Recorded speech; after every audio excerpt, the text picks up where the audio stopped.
So we just finished a 6-day sesshin. Sesshin is intensive practice, which means a lot of sitting meditation, which is Zazen. We just finished doing that for 6 days, so if we're a little loopy, that's why. And I started a new series. I realized I forgot one talk in the Zen Basics. I forgot to talk about karma. Little teeny thing. Karma and precepts. Ooh, right. But I don't want to do that today. I'll do that later. But I started a new kind of series talking about tools, different techniques for waking up. Techniques for waking up. And the kind of model, and of course any model isn't it. Any way we talk about it isn't it. But still we talk about it. But the model is that we are our true self. As we are is enlightenment. And yet we don't see it. And because we don't see it, we suffer. So, in suffering, we need to see our true self. See who we are.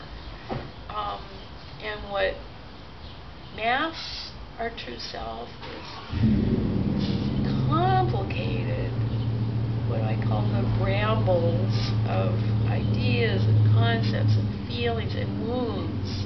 Traumas, we have traumas, and some of them are very small. Like when my mom didn't give me the candy she promised me. That was huge. It's the first time I found out my mom doesn't always tell the truth. Anyway, these wounds, and then we don't process them, so they kind of get all crusted up and just icky. All this stuff is keeping us from realizing true self. So these tools, and I got tools from Bernie when Bernie was here. He talked about not knowing is our true nature. When you see your true nature, what it is not knowing. Nothing to hold on to, nothing to grasp. We think, I am this, I am that. It's not true self, it's not knowing. And in the exploration of not knowing, or our spiritual exploration, there are many different tools to help us to see that true self. And he just had this analogy of we carry them around in this little sack, and then when we need them, we just pull them out. Which reminds me of my favorite story when I was a little girl. There's a story about a little girl who always had trouble because she went places and people would ask her to do things and she didn't have what she needed. So she made this fantastic coat of many pockets. So then if she was asked to lead the parade, she could just pull out her baton and lead the parade. If she was asked to cook pancakes, she could pull out her spatula. I love that story, and I keep looking for the perfect many-pocketed. So even though our true nature is not knowing, even though our true nature is empty, it's nice to have a coat with a bunch of pockets with tools.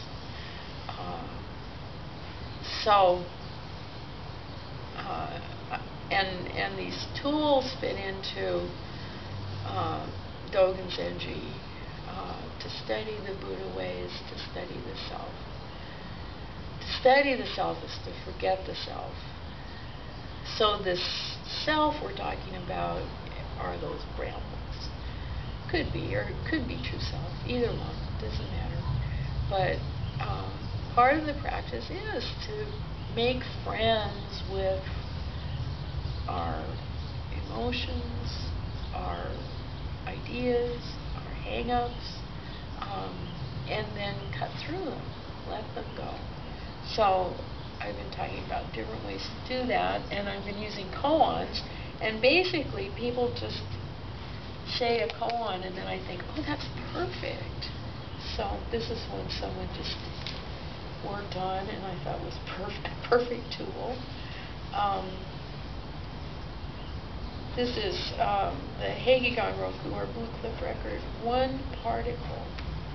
Case 61, the Blue Cliff record. Fugetsu said, if you establish a single particle, the nation flourishes. If you do not establish a single particle, the nation perishes. Secho held up his staff and said, are there any Zen practitioners who live the same life and die the same death? And this is so short, but it's very complex. There's many different ways to look at this. Very complex statement.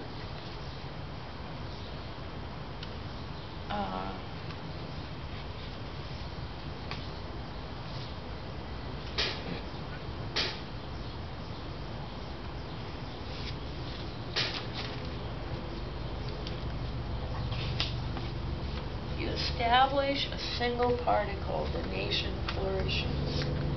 And I was looking at this in terms of our thoughts. One thought can create a universe. One thought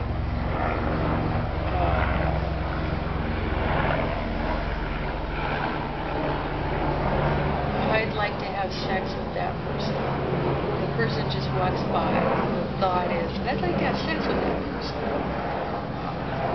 And then it becomes obsession and maybe a relationship.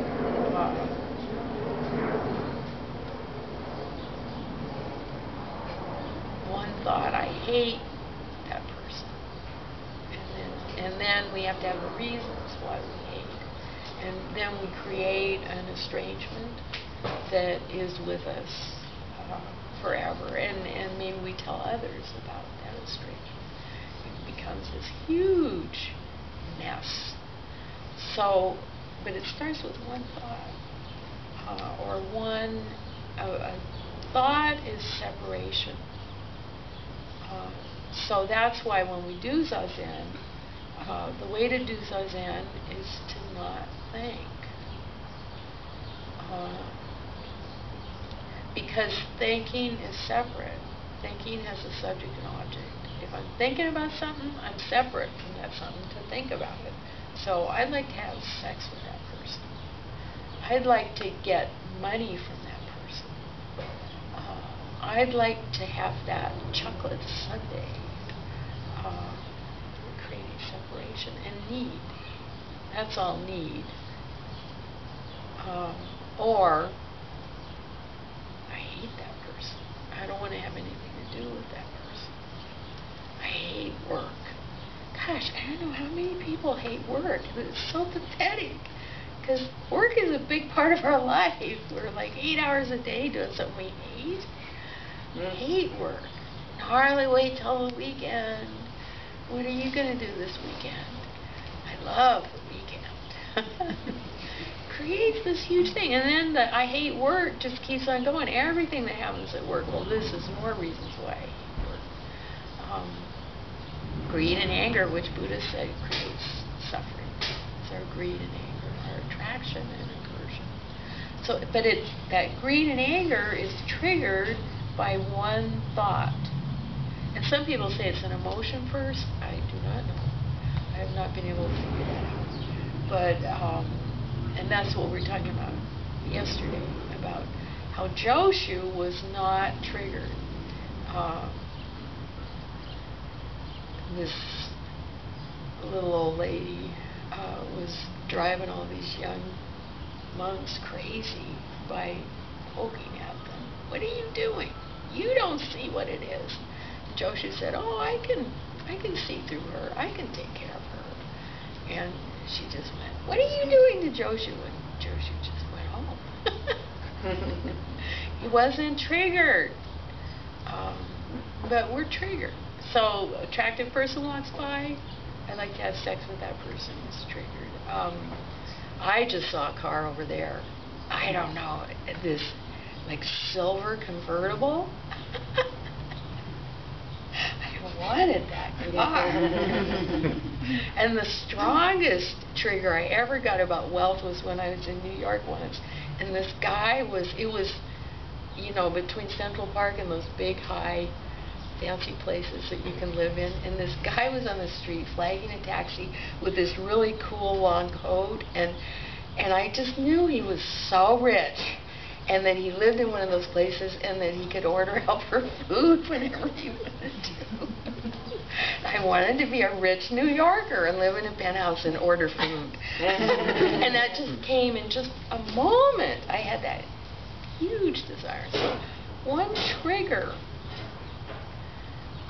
So what do we do with that? How do we work with that? And